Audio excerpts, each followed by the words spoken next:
we're here right now at Liloan and we're checking out the reopening of Titay's Rosquillos.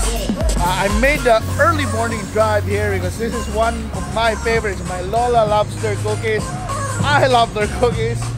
And definitely when they say Tita is gonna reopen after 2 months of closing because they're having a renovation, I made sure I'm gonna be here.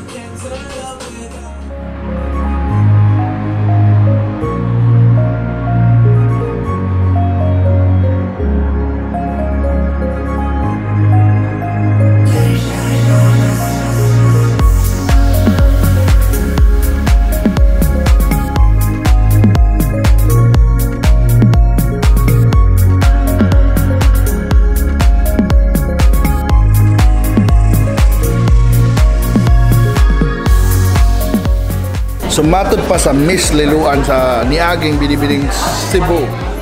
Basta Liloan, Rosquillos ko no ang lami. Pero daghan pa man din laming mga pagkaon rin sa Liloan. Na di lang Rosquillos, napay masi. Kumari ka sa Titay's, daghan yung makitaan na pwedeng pampasalubong na sure ko malingaw kita ninyong pamilya. So mga tanong ako ang mga tao, kung sa ilang paboritong pagkaon na mapalit sa Titay's.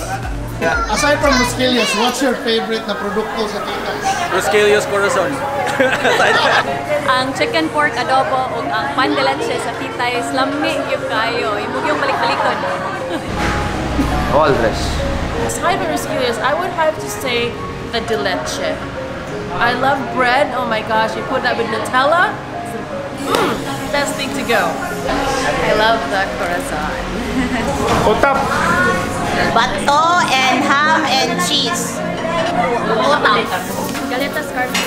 Rosquillos brown. Top. Ang ilang chicken pork adobo meat roll, the best.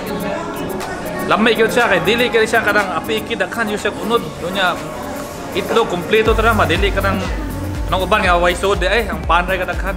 So I'm home now and I brought home a lot of goodies from Titay's. By the way, I'm really happy that Titay's in Liloan is open again.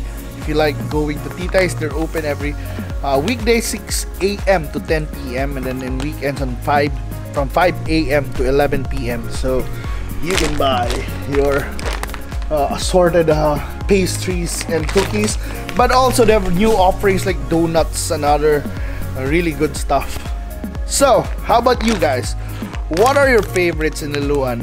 Please let me know by making a comment, and if you haven't subscribed, please subscribe to my channel, and thank you so much for watching.